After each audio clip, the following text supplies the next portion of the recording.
at the end of the first few months, I thought I was doing good, and I look at my account. So I feel like I'm in one of your interviews when you for the ones you on the channel. But yeah, man. Well, before I start, I'm gonna give you a little bit. Again, I want to be. I don't have like nothing specific, like any specific questions for you. I kind of just Sure. want to do like a check-in because I personally don't really know any traders myself. Yeah. So I live in California, Sacramento, California, which is a capital. So I'm gonna give you a little bit of background just so you have an, kind of an idea of how it is that I kind Yeah, of got no worries. into the trading world. But so last year at the beginning of 2020, I was getting into my last year in college, and I had explored some, internships in my field, and I wasn't very convinced about, not excited about, graduating and kind of going directly into my field.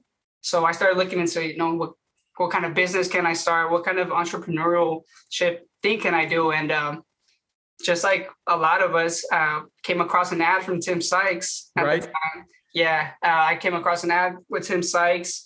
I had some extra cash at the time because I was studying abroad at the beginning of the year, and my program got canceled because of the whole pandemic thing. So Mm. I had some extra cash to invest, and so I came across his ad, and right away I jumped into the trading challenge, like no hesitations. Funny story with that too. Actually, I remember it was on 4/20/2020. Um, I was in my car, like interviewing for the challenge, and my cousins are hitting me up like, "Hey, let's go and celebrate." I'm like, "I can't do it today, man." Um, but yeah, so I joined the challenge, and I went full. Just I dove in deep, man, all summer long. I pretty much had the summer was coming up before my last semester in college, and I was just studying. And a few weeks after I pretty much joined the challenge, I opened up a broker account, and I just kind of started dabbling with trading here and there. I started with a small account. So I was pretty much trading small, but the whole time, like it was just super, when you first started trading, like as soon as you get in, even when the market just opened, my heart was racing, man, because like, I didn't know what I was doing. Like I was going to get into things. And once I got into a trade, even if it was $20, $30, like my heart is just pumping. So yeah, it's been about a year and a half now, going on to 2 years.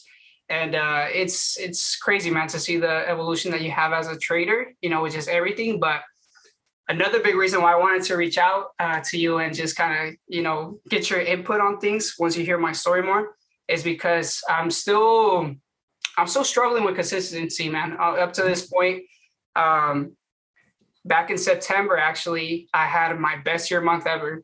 I was trading in the zone, dude. I was just honed in, just focusing on my patterns, just doing my thing. And then October came, and pretty much my patterns kind of dried up, and I started exploring different areas, and I ended up having my second worst month in October, following my best month. So, it's just those feelings where you're constantly just you're so struggling, and you feel like you got it, and then out of nowhere it's like, holy crap, like do I even know what I'm doing? And yeah, man, it's one of those things which, again, I personally don't have anybody to talk to when it comes to that. I have Yeah. like cousins and close friends who know that I trade, and I check in with them, but it's not the same thing because they don't understand where you're coming from, or just in general, they don't really fully understand the whole Yeah, they don't. I psychological know. game that trading is. So yeah, man, it's just one of those things that I feel like at this point I'm very aware of, I want to say, my weaknesses and my strengths, but it's one of those things that you still struggle with, even though like I shouldn't do this, or Mm. I should do this instead of that. It's still, once you're in there, you kind of just lose it, or you stop thinking about it, or you forget. Um, so yeah, man, and again, that's the reason why right now, uh, especially with your channel, like you have no idea how much that has helped me, because all the Thanks, man. interviews that you do with people, I'm always on those. As soon as you post videos, man, I'm like, I need to, see what's out there right now. And just a few different people that I follow like that. Shay specifically, aka Humble Trader, man, her content is gold too. So I want to say that's the way that I connect with other traders, is just like following content. Still getting familiar with Twitter. I didn't even know Twitter was a platform for traders like that before I started trading. And it's just crazy because that's literally where everyone is That's at. where everyone congregates. Yeah, yeah. So I'm still kind of getting the hang of that, like just right now, I'll start like messaging people here and there that I know that are trading, mainly with people that follow Sykes, because I feel like I can relate to them. They know they were in the challenge, or they're kind of familiar with that. Some respond, some don't. So it's just kind of just getting the hang of it. But yeah, man, right now, like I said, I'm still working on my consistency. I'm a year and a half in. I've slowly added to my account because I've gotten comfortable with just using different size or larger size essentially. But again, still, it's kind of one of those things that, oh, yeah, October was rough, man. October was personally really rough for me. And it just kind of had me like, damn, I was like, I was like, I need to talk to Alex. I was like, I need to go see what's up with him, see what he has to say. So yeah, man, again, like I don't have, well, actually, we can look into some charts at some point.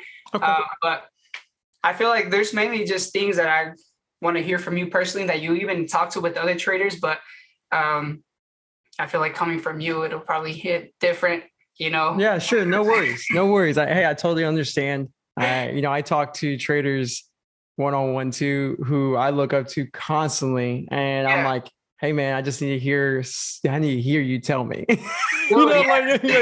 It's just different things. I get it. And look, I mean, I think what's interesting though, my first question that comes to mind is when you were consistent. You said your best month ever in September. Before September happened, I'm guessing you were consistent the whole year up to September. I started finding consistency back in February of this year. Okay, cool. And I'll give you a little bit more kind of like input on that. So like strategy wise, if you can. Yeah. So, and like the types of stocks that I focus on. So when I first started the challenge, I originally started trading OTCs. Okay. Because that's Sykes, that's kind of like what he focuses on. So again, in the beginning, when you have no idea, you're kind of seeing his alerts, see what he's trading. So I started dabbling with OTCs. And I was kind of, having some beginner success, but I was still losing. And then at the end of the first few months, I thought I was doing good. And I look at my account and those commissions, I was like, oh, shit. I was like, I haven't made any money, like on the contrary. So I kind of started getting away from OTCs because I started having some big losses on them as well. So I switched completely to listed. I was just trading listed stocks, and I stuck to that because I was like, you know what? And then in a way, I kind of just wanted to not even trade OTC. I completely ignored them. I was like, you know what? No, because I actually had a big loss with one that it just kind of scared me away. So I was like, all right, I'll focus on listed stocks, free commission, no commissions. And then back in February this year, well, it was in January, but you saw how the market was earlier this year. Crazy everywhere, but specifically with OTCs, man. So I kind of jumped back into it because I was seeing everybody just talking about it. And it was just like, holy crap, like all those patterns that I had initially traded, everything was working. So it just seemed so easy. And I started finding success with that. And that's February, March, and April of that year. And then going into May, again, I'm gonna be fully transparent. Yeah, like I had some personal things going on in my personal life, so I wasn't in the right mindset, and the OTCs kind of dried up. I was going into the markets not with the right mindset and in the right headspace. So I had May and June were just like up to that day were two of my worst months. So I just kind of again went back to that whole of like, do I even know what I'm doing? Yep. And it was just struggling throughout the summer. July. And those were OTCs, May and June? No, I switched back to listed stocks. Okay. I switched back to listed stocks. So as soon as I switched back to listed stocks, it was kind of like, okay, so struggling with it. July came around. I started honing in on some patterns on listed. I started finding some success. And then pretty much July, August, and September, I was doing both listed and OTCs. But the thing is that in September, OTCs, we had a few different plays that were just working. So I kind of focused on that. As soon as October came, those kind of dried up again, went back to listed, and I had again a pretty rough month. So at this point, I already know that my bread and butter setups are with OTCs. As you can see with the pattern, every time I switch to listed stocks is where I start kind of struggling still, because again, they trade a little bit. They trade different. Very different, yeah. So I don't want to, I know a lot of different traders will say this, that, just focus on what you're good with, on your bread and butter, right? All these things. But at the same time, I could completely just be like, I'm going to ignore listed stocks and just focus on OTCs. But there's just so much opportunity on listed stocks. There's so much opportunity in the listed market. So I don't want to get away from that. Like I still want to, even though I'm struggling with it, and every time I go back to it is when I have my red months, and I'll tend to overtrade when I go back to that. But back to your original question. So yeah, February, March is when I started finding consistency. Okay. And from there, like I've still had some little drawdowns and then come back. So I'm still kind of. Yeah, no, you're finding your way. I mean, you're a year and a half in, right? You said a year and a half in. So I mean, I would say like you're not in a bad spot. Like a lot of people are where you're at, and I was there much longer. Okay, so let me just say that. It took me a while to get out of that, and I think what I love that you said is every time you have that pattern, like you do well in OTC, then you'll rotate to NASDAQ and then come back, go back to OTC, do well, then go back to NASDAQ, and then, get a setback. So what I immediately think about is, like you said, stick to what you're good at. Sure. And I get you want to try other opportunities because there's so much opportunity out there that when there's nothing to trade, and if you want to do this, you can't sit there for weeks and not trade, or at least you think you can't, right? And it also depends on, everyone's life is different. If you're a big time trader and you already have a lot of money in your income, and one trade can make you 20 grand, or one trade can make you 10 grand, and you can wait all month for that one trade. You know what I'm saying? But like if you're new, which I'm there, I get it. Like, and you have a smaller account, you wait all month for that one OTC trade, and you might make, $100, $1,000, depending on your account. So it just feels different, but perception, it's all relative. So when you see those traders who are very disciplined, or, they say they are, like, cause everything on Twitter is just, it's just, you put your best foot forward. And so with that, I mean, that could give you the wrong perception. So be careful with that. Don't get me wrong. There are some traders who are very disciplined, but they still make mistakes and they still trade other shit. But the difference is when they trade something else, they're very aware that they suck at something else. Like they're very aware that just because I'm good at setup A doesn't mean I'm a good trader. It just means I'm good at setup A.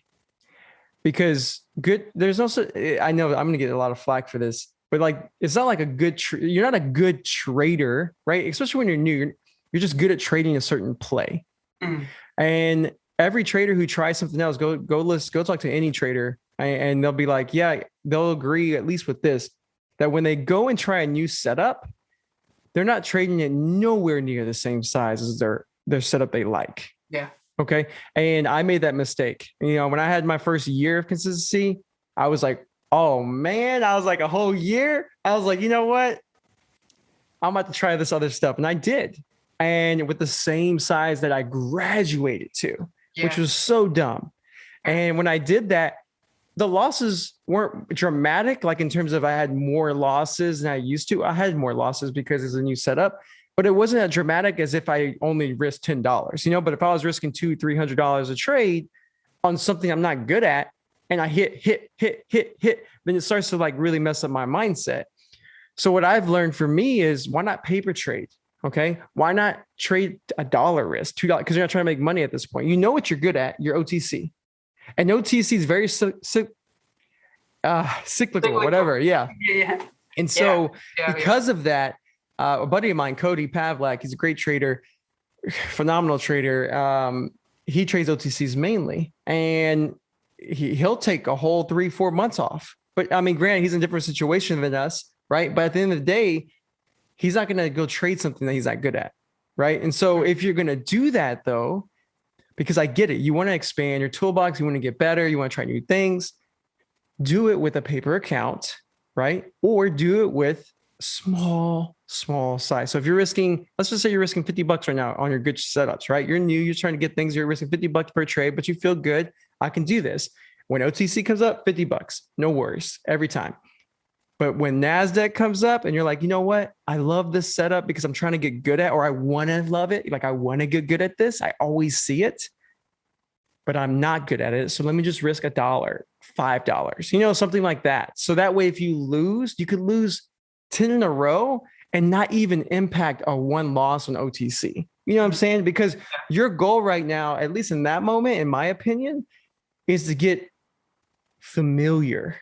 Because with OTCs, like with the one you feel good with, you didn't feel good right away.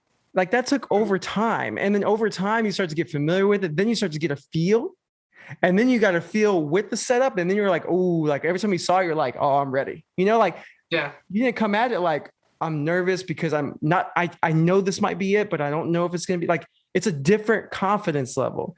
So you need to come at it with that. You need to acknowledge that you're not good at this. Like, let me downsize or let me not risk anything and just trade it, get the momentum going in terms of, when I say momentum, like the momentum and familiarity and consistency of just constantly doing it. And that way, when you do go to real or go increase the size, you're not getting hit in the face with questions of like, do I know what I'm doing with this? Like, was the other wins I just had luck, you know? And speaking of that, man, like that happens, dude. Like I actually just talked to Cody in Arizona. I was just there.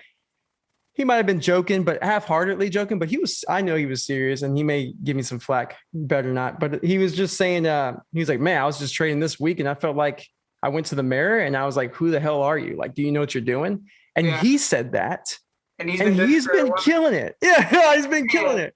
And so he's like, I'm doing well swing trading, but I'm just struggling like that last week. It was just hard for him. I don't know exactly his numbers that week, but I just know it was just difficult for him and his perspective. So for him to tell me that made me feel good because I know I go through that shit all the time, dude. Like I still go through that like occasionally, like it'll happen. But like that's when you know that something's off, right?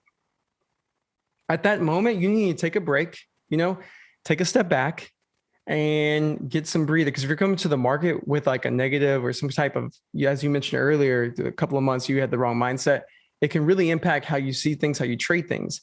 So, you know, be aware of that, but also just understand like every trader goes through these like ups and downs. But the difference between like someone like Cody is he might say that yesterday, but then he's not going to beat himself up every day. He's just, all right, cool. Like let's adapt.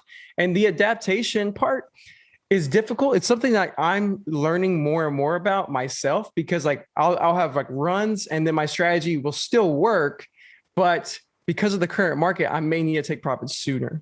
Yeah. And that's something I struggled with last month. Like I think last month was a hard month for me as well because everything I was taking profits on, I like to hold to my profit target. That's just how I trade. Yeah. And it worked for the longest time. It taught me a lot of discipline. It showed me that I can hold for 3-to-1 minimum. Like it really helped me. But I think it was last month or the month before where everything, it would be up 2R, but then I wouldn't take it. Some people are going to be like, you're an idiot, but it just wasn't part of my plan. And then it go against me. I'll take a 1R loss. And that was constantly happening. And I was like, oh my gosh, like what's going on? And then I just took a long time, like a whole month to finally go, you know what? Let me downsize a little bit more. Let me figure this new moment, like how it's acting. It's choppy. And let me start taking profits sooner. So that way I stop the bleeding and start adapting. So that's the other thing, like swallowing my pride to do that is freaking hard. I'm not gonna lie. Like it's not easy. And I don't even talk about P&L and stuff. Can you imagine like if you talk about that all the time? Like it's really hard for me. So just know that you're not alone when it comes to the up and downs. But what I will say is start risking nothing when you're exploring. Because if you can do that, you already know what it feels like to trade.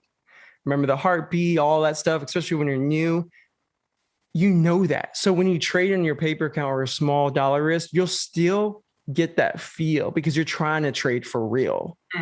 Because you already know what it feels like to trade for real. So be cool with that. So that way you can not lose any money in this account. And there's no trades right now. So you're just like, all right, I'll just keep practicing here. Who cares if you make money? Because like it's paper or small. It doesn't matter. You're just getting the routine down. And then as time goes on, this will slowly gain confidence where you're like, I'd be really willing to risk $25 now per trade on this one. Let me try it. And then you try it for a couple of weeks and you're like, I'll go to 50, I'll go to 100, like 150, 200, and they'll start growing. And now you have two strategies. But what you don't want to do is focus on trading real money on both at the same size like I did. And then every time you do well, you do bad over here and you're just eventually treading water, or you start to get frustrated. So when your good plays come up, you don't take it with full size because you're nervous. You're hesitant because you've already lost on all these random bullshit. And so it prevents you from executing on what you're good at. So dude, there's a lot of things that could happen if you go down that wrong. If you don't take this with that point of view of like, you know what, let me just trade fake money on this till I get it and then bring it. Does that make sense? Yeah, definitely. And a few things that come up to mind right now with everything that you just said. The first one is that for sure that's what happened to me during these few drawdowns that I had this year, the one going into May and June, and this one in October, was that I came off of the first time a few months and pretty much a few weeks of just being consistent, ending green. So my confidence is like up here, and I switched back to something that I'm not too familiar with, and I switched to it with the same size. Yep. Essentially exploring it, and it just, dropped my confidence all the way down here, because it's, again, I go into that cycle of like, do I know what I'm doing?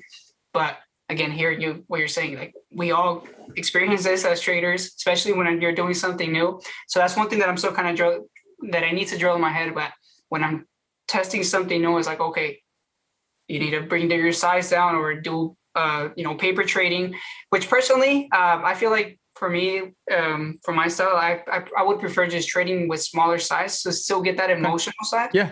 Because that is one thing about me that ever since from the start, I want to say the psychological part behind trading has been my biggest struggle, just kind of honing those emotions. It's everyone's. Yeah, right. I want to say, it's everyone's. Because that's what trading is. It's all psychological, man. Like technicals and stuff like that. I feel like you can learn that stuff relatively quick, but it's the mastering yourself or knowing yourself, discovering that's a part where, yeah, like you said, I feel like most of us, that's where we struggle, and that's going to be the biggest challenge. But yeah, so that is one thing that, again, and going into October, I went into using the same size that I was using back in September. So even at one point during the last month, I was like, you know what? Like, I saw listed stocks. I was like the enemy. I was like, I don't even want to touch them anymore. I actually did a sticky note at one point. I was like, I'm not trading listed stocks for the rest of the month. And the next day I go ahead and trade a listed stock. Yeah, man, it's one of those things that, again, I need to just drill in my head. But so that's one of the points. Another one is that I need to work on perspective with things, because, again, I've only been trading for a year and a half, and I'm still new to the markets, essentially. I still don't have that experience. I mean, it took Cody 5 years to get consistent. It took Scott 10 years to get consistent. It took Nate like 3.5, 4 years. And these are big traders. Yeah. And you hear those random ones every once in a while that will get it in 6 months, a year, 2 years, but those are super rare. But the only reason we hear about them is because they're in the public eye. But they're super rare. Yeah, and the only ones I could think of like that is like Ducks and Roland. It was relatively. Oh, Roland took, I think. Well, how long did he? It doesn't matter. I think he took like 2 years, maybe 3, maybe 2. No, I think 3. To like really make money. Yeah. But he started finding some success, I really like, in his first year, towards the end of the first year, because he was like aggressive and stuff. Well, from the interviews that I've seen from him and stuff, he's one of the ones that I follow a lot too. But yeah, no, it's for sure rare when people just kind of, start and right off the bat, just start getting consistent and find success. So again, that is one of those things, because sometimes again, going back to the psychological part, one thing that I used to really struggle with, I used to be really hard on myself, man. And from the interviews that I've heard from you, I feel like you say that you kind of struggle with that in the beginning, but. Oh, I still deal with that. Like, I'm getting better because I've started to acknowledge it more and more and talk about it on my show, because I'm like trying to get it out. And I'm really hard on myself, but I'm starting to get it's just getting better. It's not gone. I'm just getting better. Dude, yes. And that's one thing that in the beginning, like I would just beat myself up for mistakes or things that I shouldn't have done. But again, you're experiencing things, so there isn't really something that you shouldn't have done. It's part of it. You're meant to learn from it. So again, switching that perspective of like, okay, these are lessons that you're taking. That's how I like to put it. Like, we're not taking, the only L's we're taking are lessons. Yep. But yeah, so that's one thing that for sure I've also evolved with, was just taking it more what is it? Your trading coach, the book, I have it right here. Daily trading. Yeah, the Daily Trading Coach. I'm actually reading this right now. This book is gold. Oh my God, that has helped me so much, and I haven't even finished it. But so yeah, again, once you start getting more into the psychological part of it, that kind of has helped me a lot. But again, one thing that I hear a lot from different traders, from the people that you interview and just a lot of different traders that I follow, is the importance of networking with other traders. And again, that is one thing that for me, I'm trying to kind of right now just see how I can do that with social media. Again, like you can reach out to people, some people respond, some don't. And to meet people who are essentially doing this is kind of difficult. So I wanted to ask you, like, what do you recommend? For example, someone in my position, how do you meet other traders? Dude, I'm someone who, I mean, the way I did it was just reach out. Like I just reach out all the time to all types of traders, and so many people, dude, you don't even know like how many people never responded. Like it's like, it was up until like now, like, cause now people know the show, but like at first, like, dude, like no one knew, no one cared, who cared, like, so what I've learned is the ones who did respond, not everyone, but it was always like, because instead of me just asking something, it was me giving something and then building a friendship. I came at there with a friendship first mentality, and not all the time. Sometimes like, I struggle, but like I came with a friendship first mentality, something relatable, and built it over time. And then maybe like after conversations have gone through, maybe be like, hey, just curious, man, like, I traded this and I saw that maybe they traded the exact same ticker. And I was like, you traded the same one. Just curious what, I saw this, but, what did I see in it wrong? What were you seeing? Like something. So I'm showing what I did, showing my chart, sharing what I was thinking, my thesis, like a detail, not just some surface level. And then I've also already built rapport. And then I ask a question, because now I'm in a different position where I'm seeing what I used to do to others, And so like, I don't reply to everyone because it's hard. It's hard. First off, like you get tons of messages, and I don't even get nearly as much as some of these big old traders. Yeah. So I can only imagine, like, so, they're hitting you on Twitter, Instagram, YouTube, like email. So like, you need to stand out. That's what I'm trying to say. And everyone, dude, everybody messages saying like, here's what I'm struggling with. I don't know what to do. Can you help? That's cool. I get it. And then you'll get the ones who write a novel, and then here's what I'm struggling with. Can you help? Sometimes a novel works. Yeah. Only if I read it. I was gonna say, because if I'm busy, dude, like I'm married, I run the show, I trade, I run the pot, I got to schedule interviews. I do, what I'm saying? Like I'm doing all this. So like, if I pull up an email and if I happen to have time and I see a long one, I may read it all.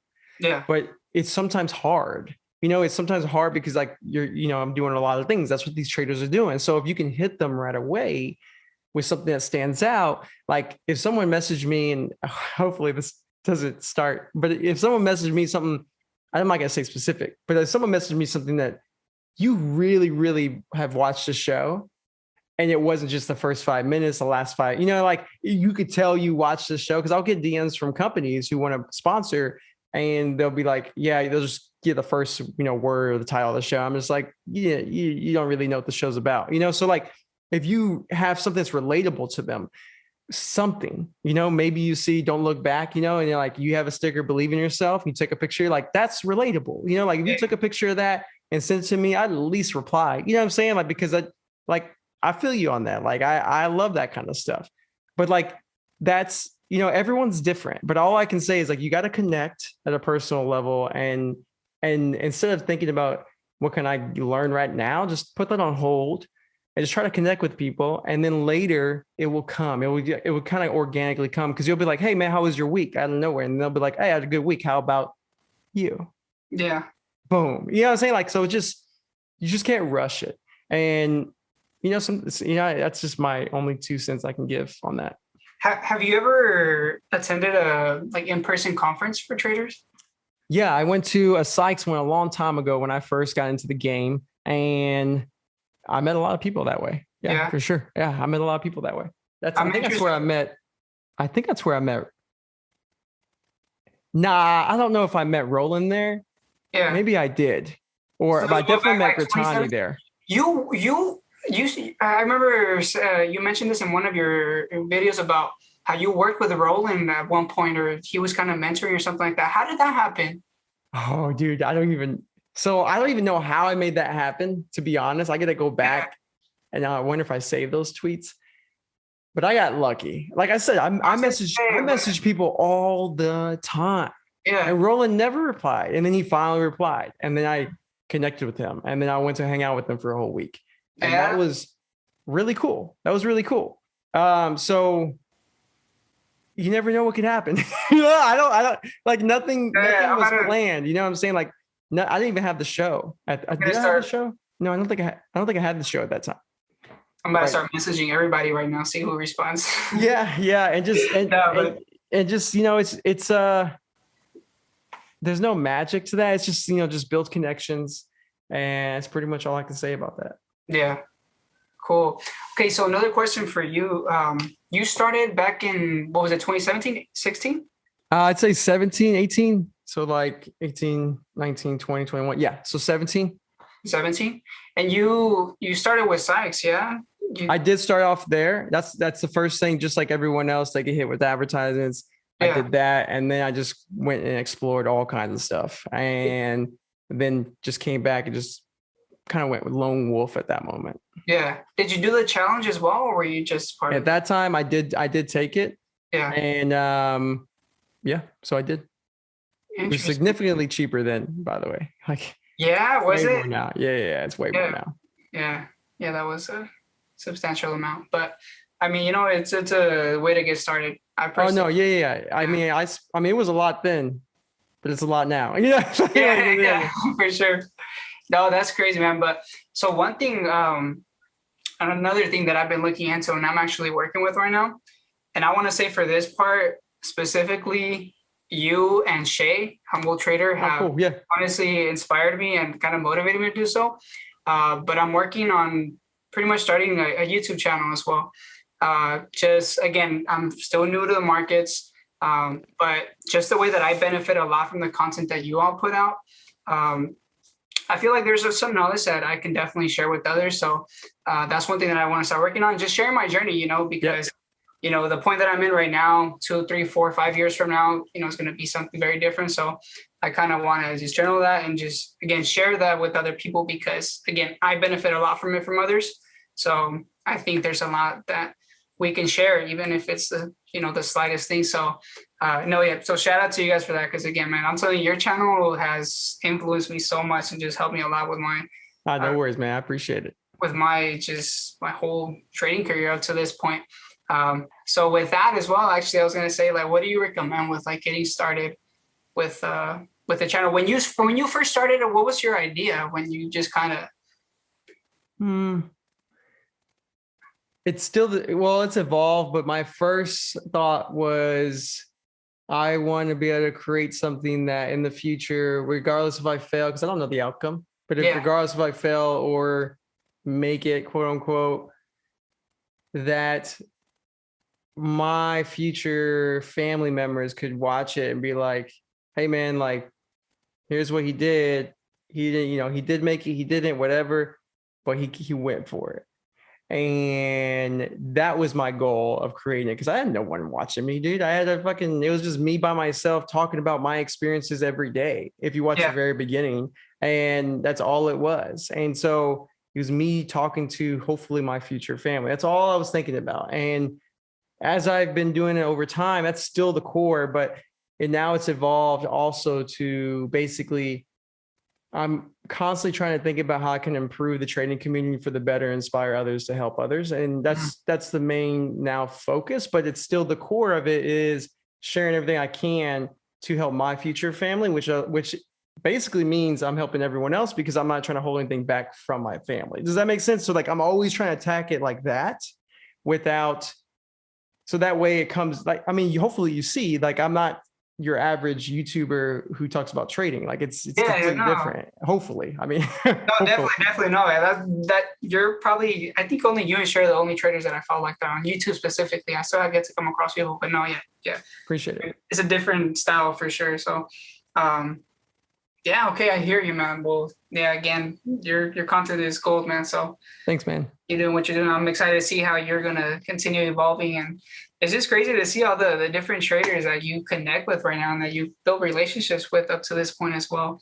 Oh, dude, it's luck, complete luck. Yeah, And it's the man upstairs because I wouldn't be here. So thanks, appreciate it. But it's just, I had no idea that any of this was possible. I yeah, just kept working. That's all.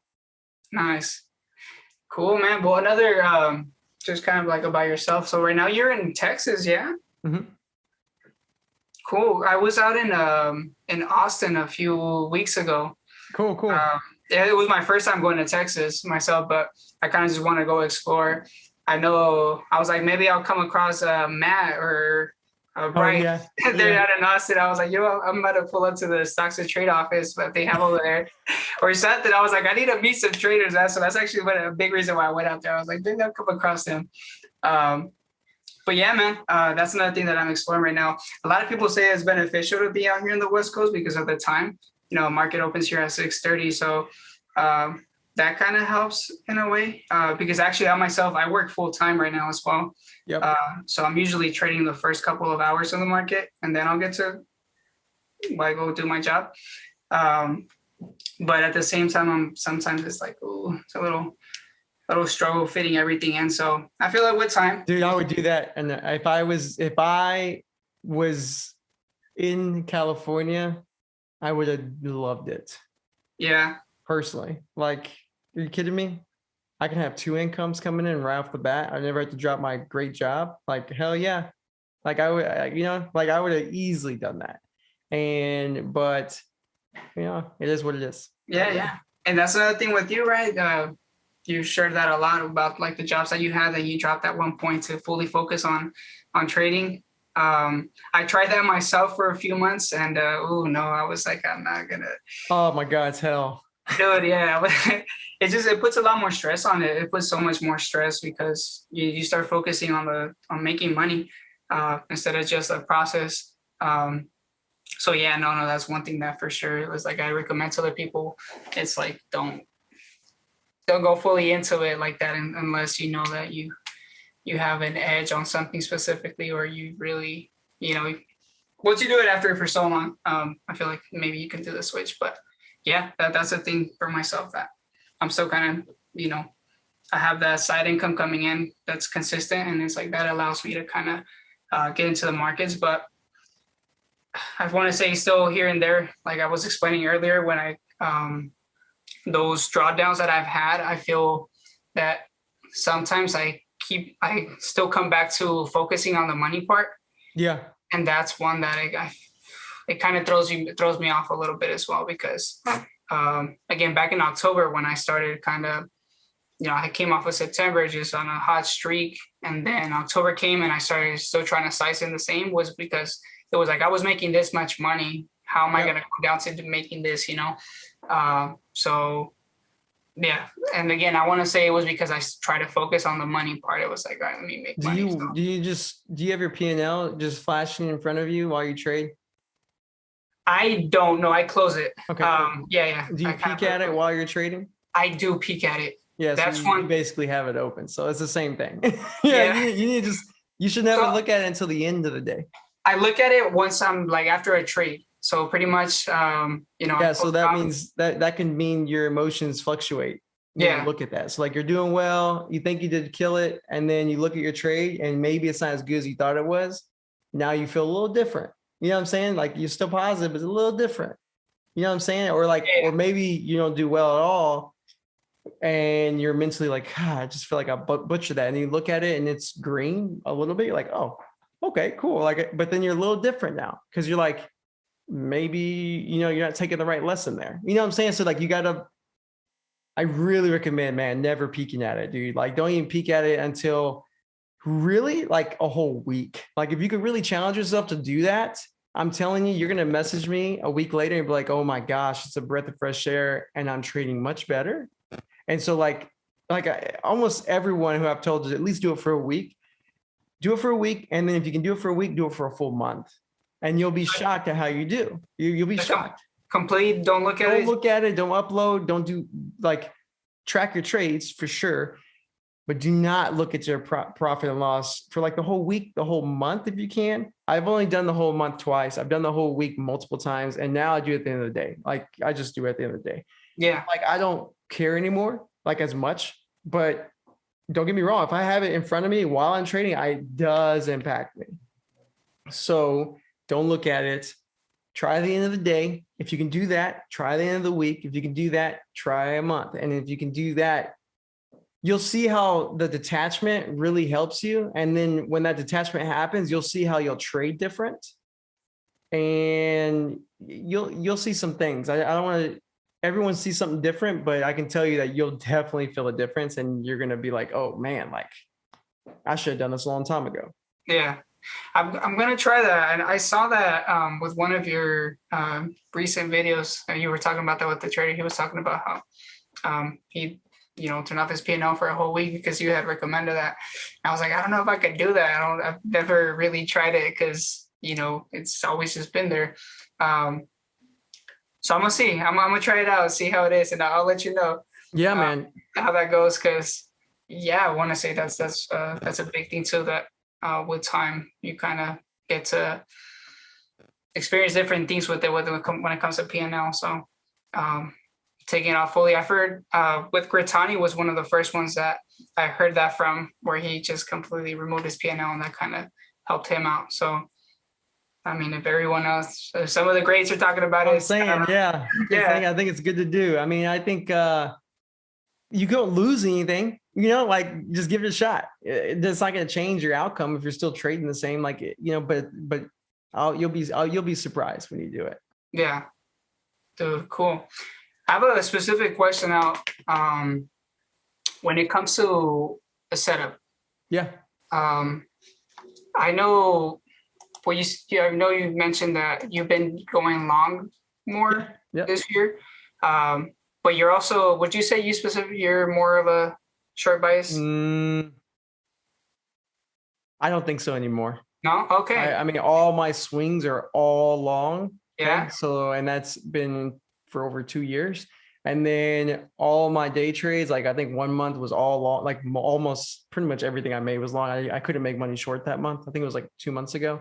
Yeah. And this, like today, it was all shorts, but like some days it's all longs, so I would say I'm getting better and better at staying flexible where I'll do both, so like I don't claim shorts anymore like I used to, but now I can do longs too. Like I nailed some good longs. I'm super happy for that. And I'm working on it every day. So, but they are different from shorting. That's for sure. Yeah. So I have a specific scenario in mind where, let's say a stock pre-market, it sets a high, and then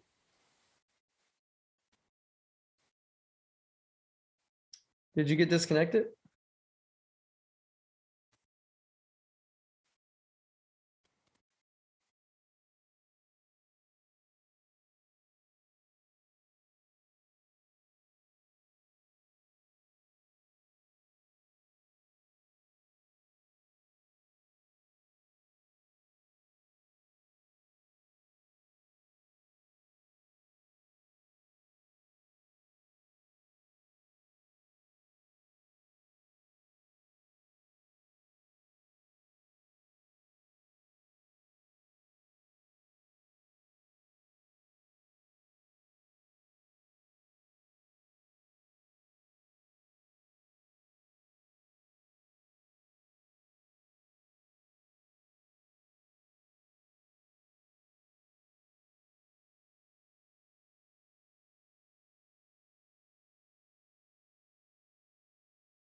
Hey, All right, go ahead.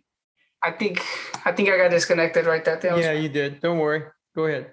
I was ranting out the whole time, and you seem to. All I heard was a stock sets a high.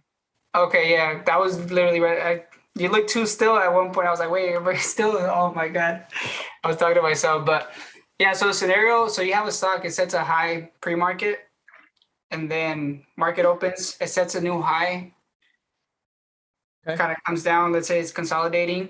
Let's say it's coming back up, looking like it's going to break out. Would you consider the breakout when it goes over the high that was set once market open, or are you looking at the pre-market high? Do you get what I'm saying? Okay, I'm gonna draw it out. Okay. No, I get it. So you're saying, okay, so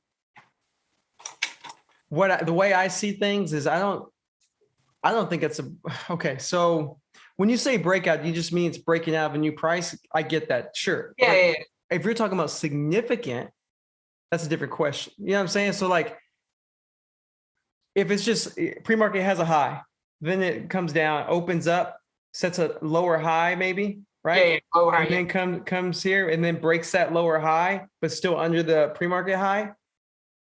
I mean, okay, like, sure, like that's fine, but like, I need more context. Like, what's so significant about that breakout? Like, is there an actual entry, like a daily or multi-day trend line there, or is there a multi-day resistance there that's at the pre-market or at that other level? You know what I'm saying? Like, if I don't care if it's just like a break, because there's so many charts that have breakout. So you know what I'm saying? Let's say it's a fresh chart, and that pre-market high is the all-time high for the stock. Okay. And then once market opens, it sets a new high, but it's a lower high, and then it's curling back up. Let's say it's before the breakout after market open. Are you looking for the breakout to be at the high that was set after the market open, or that pre-market high? You get what I'm saying? Because I hear you. Lower volume, and sure. I know a lot of people even turn off pre-market charts, so they're just focusing on the intraday. I still look at pre-market, but I think you need more context behind this question, only because trading is not that simple. As in, like, here's what I'm thinking about. Like, if I see a stock that's all time, like brand new, a fresh chart, there's no overhead resistance, pre-market highs, all-time highs, and then it fades a little bit right before the open. It doesn't die, just fades a little bit. Opens, sets a lower high at the open, but it's a high day for the open. Then fades a little bit, consolidates, comes back up. At that moment, I may be thinking, if I love is just one setup it's just my favorite thing. I call blue skies, which means if it's all-time high, it's blue skies, like it can continue higher. Now, if there's news behind that, then I'm like blue skies, like awesome. Like, I'm really excited. Now, if there's no news behind it and it set that open high and then consolidate, but it was only been like 4 or 5 minutes and then breaks. I may take I probably won't touch that. Like, unless pre-market, it's also consolidated at some prior level that coincides with that dip. And it shows me like, oh, okay, it's respecting that support. It's hitting that support. I'm going to buy, because now I have an idea of risk. I may size in like a quarter, maybe a half. And then if it starts to really pick up volume and then goes for that high at pre-market, then I'll keep my position, right? And then if it breaks that and then pulls back, then I'm going to be adding on a pullback, but I'm not just, it's not just that simple. Like, I also want to see that there's a clear trend. Like, if there's a clear trend that this stock has been setting higher lows, then that's good. If it's all setting higher highs, that's great. And then I'm looking for all this stuff to kind of confluence. I'm looking for multiple things. I'm not just like, I don't just look at the stock and say, okay, set a high, it's all-time highs, cool. Like, that happens today, actually. There's a stock that set all-time highs and then just faded all day. I ain't touching that. But like, if it set all-time highs, I'm like, all right, cool. Let's see what else it does. Near the open, did it consolidate near the highs? I may like that even more, right? And then, because then we don't have that much room to go where there's like so much, a big gap between the two highs, right? So everything, it all depends. Like, you got to show me a chart, and then we got to kind of like dive into that. And that's the thing about trading. Like, it isn't just like pre-market highs don't matter. Like, sometimes I'm not buying until pre-market high gets breached. Sometimes I'm buying before pre-market high gets breached, because maybe the way it's set up intraday is set up with a beautiful ascending triangle, and it has news, and it's been holding its gains, already up 50% at the open. It's held that all like for like an hour, and then starts to consolidate to a peak. I might buy that breakout. I might even buy that because I'm expecting it to reach to the new breakout and test it where I can sell some or whatever. Like it all depends. Like I might even buy the dip if it's something that's all-time highs, but we have a key area where it's never been above, because obviously it's all-time high. So there's an area where it's like coming back down to the key area of a breakout. I may buy it right into that panic, and I'll buy a small piece, wait for some kind of confirmation, and then go full size and let it go all the way back. So like, it just depends. Does that make sense? Yeah. So sometimes the pre-market high, I'm not touching it long until that's broken. Yeah. There's sometimes I won't even touch it long until that's broken. But then there's sometimes where I'm like, I don't care. Like it all depends on like, what does a daily look like? Was there a breakout? Is there a key support somewhere? Is there, like everything is important for me to make a decision. Definitely. I hear that. And I feel like for this one specifically, I wanted to ask you that because, again, I know that shorting is one of your strategies. So I kind of wanted to see what's like the shorting minds, like someone who's shorting, what are they looking at? Are they looking for example, that for that high, the pre-market high to be touched to kind of like get back in, or like that's where they would exit? Or are they looking at that high that was set, like during the day, and that's where they would start getting kind of, essentially getting squeezed? Yeah. But no, I hear you again. Yeah, definitely. It depends. Yeah. Like sometimes I'm shorting against that pre-market high. Sometimes for sure. Sometimes I'm doing that, but it's not just because it's set a high and then like I'm also seeing that maybe it finally broke on pre-market, a nice trend that it formed all pre-market, and then it set that high, came down like this, and then at the open tries to curl back up, and then panics just a little bit. So it set a new high, maybe panics a little bit, breaks the key trend. And I'm like, you know what? I think we're reversing here. So I'm gonna start shorting against maybe pre, because maybe it's not too far away. So then when it pops, because stocks don't just panic all the time, but if it pops, then I'm starting to short into that pop, and I may risk above that area because most of these moves they're not perfect. So they may just go, they may break through it by a little bit. So it just depends though. Like sometimes I won't touch it at all though. Like, you know what I'm saying? Like sometimes it could do that exact same thing, breaking a trend, but where it dipped to is a key breakout level. So now I'm like, there's like two things, like half of me says long, half of me says short, no touch. Like I need a lot of stuff in one side or the other before I just jump in it. And so like, it's all circumstantial, you know what I'm saying? And if the daily chart always shows me spikes and fell, I may lean more towards shorting. However, like intraday needs to link up with that. Yeah. I feel like that's also like on market sentiment where you see how things are doing. Because I mean, what was it, a week or two ago when we saw DWAC and Fun and all these stocks, once they started doing crazy stuff like that, like it's just a whole different reaction that people are just, you just start seeing that again. That's one thing that comes with the experience, is that you start noticing that, okay, there's market sentiment, like the market just changes. So that's kind of like approaching it differently in that sense. That's personally one thing that, again, in October I experienced. I feel like October was kind of good for shorts. I don't know if you were shorting during October, but a lot of stocks were just failing, and I was getting caught in a lot of those. I got caught in this halt. Oh my God, what stock was it? I had one of my largest losses up to date. And that was at the time where I felt like I was like, listed stocks were like my enemy and stuff. And that day I was in there just kind of like, I'm just going to go into this stock. It was kind of consolidating nice. Like it was going to break out, but it was already super, like it was overextended, and it was a pump, which I didn't even know that. I just kind of blindly went into it, and I get in a halt. It drops like 30% after the. I think I know what you're talking about. God, dude, I literally, actually, I think I have a. So like you got to be careful buying breakouts too. Like it sounds like you're buying it after it's already moved. You know what I'm saying? Like for me with longs, just to let you know, like I'd say 75% of my buys on longs are nowhere near the breakout. Because if I am buying near the breakout, it's because it's already broken out. Yeah. And it's already dipped after a nice breakout. Like it moved and then it's like kind of panicking down. So I'm buying like, I'm not trying to buy, don't get me wrong. I'll buy the breakout. Like, but it's like, if I do, I'm either buying it really small or there's like so much key support somewhere nearby. Like it just makes sense. I can go full size. Like it's super rare when that happens, but like, yeah. I used to always like why I suck so bad by being long and I just completely went short back in the day is because I was always buying like the breaks, like I was, and that just for me, everyone's different.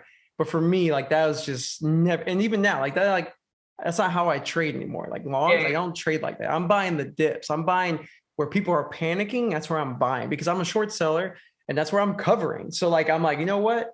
I'm buying here, like, so it's scary, but it's just usually, it usually bounces from there. And same thing with shorting when things like go parabolic and it finally breaks that pre-market highs, but barely, what happens? Comes right back down. So like, that's what's happening. Longs are buying. They're, oh crap, it's not going. They panic. It's the same as shorts. He's slamming it up there. Boom. So like, it's the exact same thing. That's what that is when those get stuffed. Those would confuse me all the time. It's all assumptions, and no one knows unless you can see every single trader in the entire world all at once doing something. But there's obviously the only thing you can guarantee, like the only thing I can say with guarantee is there's supply. There's obviously supply up there. Supply could be shorts or it could be long selling. It could be both.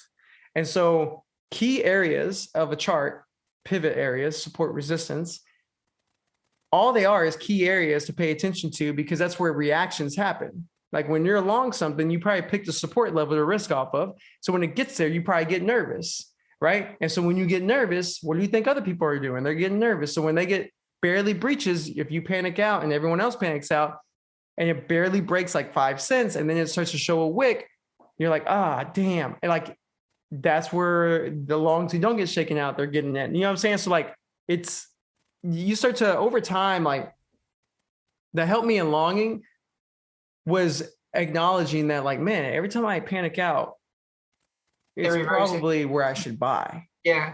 Instead of buying too soon and then panicking out. So like you start to realize like the way you feel or way I felt when I was in those trades is pretty likely how everyone else feels who are in those trades, who's not a great trader, right? Like, so I kind of keep that in mind and helping me execute better. Nice. All right, man. I appreciate that. And also, I do want to respect your time, and I know that. You're good. I mean, you got one more question. Go for it. Yeah. I feel like I've heard this. Yeah, I follow your channel, bro. So I feel like a lot of questions. I'm like, I've seen so much of your content. But what's a book that you would say you recommend for me to read this month? Like, that's one that comes to mind where you're like, dude, you got to read this one right here. Have you read Trading in the Zone? Yes, one of my favorites. Okay, all right, that's my favorite. Okay, so yeah. Again, going based off of what I told you earlier, how like I'm still struggling in October, I felt like at one point I was like, you know what, should I even continue doing this after coming off of, like. Have you read The Inner Voice of Trading? No, I had never heard of that. Go get that. It's free. My buddy Michael Martin, he's a great trader. He has his own show and phenomenal trader, position size, like huge trader. And he wrote a book. It's just hit 10 years old and he gives it for free, the audio version. And you go to martinchronicle.com and you can just like download it for free. And Inner Voice of Trading? Inner Voice of Trading by Michael Martin. Okay. That's a great book. I prefer reading it, but you can listen to it for free. If you want to read it, you got to buy it. But if you want to listen to it for free, you can listen to it for free because he'll give it to you. Yeah. I'll probably buy it, to be honest. I prefer the hard. Yeah, I prefer reading it. Yeah. Because he shares like examples and stuff. Like it's just better to me, in my opinion. It's different for sure. I agree with. And then turtle traders, dude. Turtle traders. Here's what I think you'll love about turtle traders. You might want to. I don't care which one to read first, but Market Wizards is really good too. But like turtle traders. First off, Market Wizards. If you've never read it, have you read Market Wizards? No, I haven't yet. That's like interviews with different traders, right? Yes. I've heard Yeah. of that. A lot of people talk about that one. The first one is the one I recommend. There's multiple versions, but the first one's the one I recommend. What's unique about that book and about turtle traders? So I'll start with Market Wizards. Market Wizards, he interviews all these successful traders who have been verified, who are well known, who've been in the industry for freaking ever. You know what I'm saying? These are like the rocks. These are the people that you want to emulate at the end of the day. They all have a similar story of just eating shit for a long time. And when they do well, they still have maybe a month or a year where they just didn't do well at all. Even after they were already 3 years in of consistency for 3 years. So like it really sheds light on how difficult this is, but also like how it's normal for everyone. And I think that'll be good for you. And then the other one, Turtle Traders, the reason I think that's really good is because I forgot the head trader's name, but he's really well known. I forgot it. But anyway, he basically decides to teach his strategy to like, let's just pick a random number. There's an actual number. It's like 10 people, maybe it's 20, but I'm going to say 10. To 10 random people, like a janitor, a teacher, a professor, a businessman, a homeless guy. Like he literally picks random people and gives them, he's a wealthy individual. He gives them money, has them trade his system and teaches them. Okay. And they keep records of it. This is a true story, by the way. And they all learn his strategy, but some failed and some succeeded phenomenally. Some succeeded just a little bit. Some didn't. And it really shows you that it's up here because they all learned his strategy. He walked through it with them. He sat with them. He showed like he was the mentor you want if you were like at home. You know what I'm saying? Like, so, but they all like some just didn't make it. Some couldn't withstand it. So like, and they talk about they talk about who's still making it to this day from that group. And not all of them are. So like, it really shows you that it's unique to the individual, not the strategy. Yeah. It's super eye-opening. And then the one I just told you about, inner voice trading, is all about your inner voice while you're trading, which is super important, which I think will help you. So check those out, man. Cool, man. Yeah, I'm gonna go on Amazon right now. And in those, because again, man, like I said, that this last month was it was a pretty like eye-opening for me too. That like I still have a lot more work to do, and I feel like coming off of that hot streak that I came in September, it was almost like in a way like I couldn't believe that I went like through like almost like 5 weeks of just straight green. Yeah.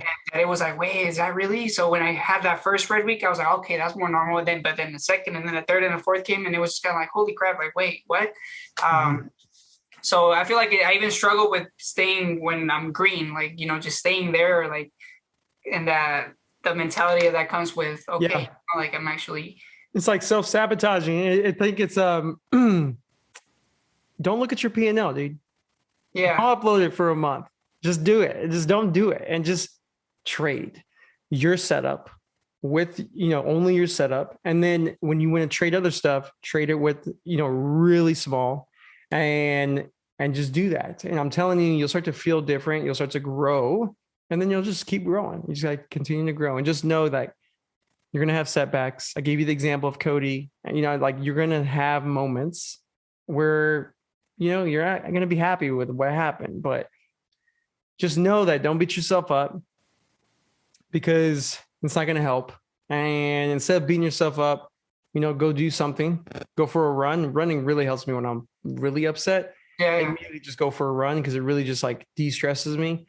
And while I'm running, I can kind of think about what I did in the trade and reevaluate it. And it really helps me personally. Lifting weights doesn't really help me when I'm pissed. I really don't want to be there. Personally, I'd rather run. So everyone's different. But do something to get away. And that's it, man. All I could say is, Oscar, I keep it up, keep working, and just know, man, like it's okay if it takes you 3 years, 5 years. Like my buddy who took 10 years, he's been on the show. His name's Scott. Go watch his interview. Yeah. He's phenomenal. Like the guy, like when I found out he took him 10 years to get consistent, like it blew my mind because the way he trades now, Yeah, he's a good friend of mine. So I'm able to like, he'll share some stuff with me. I'm like, it just blows my mind. Like I never would have thought You can't even that it believe took that him it took 10 him that years. long. Yeah. Never. Like I found that out way later. And I was like, man, how long did it take you? And on the shows when I was like, it's like, Jesus, that's crazy because we want it now. And if I'm honest, like if I look ahead, like, you know what, if it takes me 10 years to get to where you're at, like I'm happy. You know what I'm saying? Like you don't think it, you just want what they have right now. Instead, just know like if it takes 10 years, cool. Like at the end of the day, when you get to that 10th year and you got it, you can really start to see exponential growth. How many of these traders that you do look up to that you notice that all of a sudden you just feel like they just blew up? Because like once they really start to get it and get confidence, you can compound compound growth. So just know that, like, take your time, don't rush. And over time, it's just make little tweaks here and there and you're going to grow, dude. Just take your time. Don't worry about it. Yeah. Sounds good, man. Appreciate it, man. Thank you.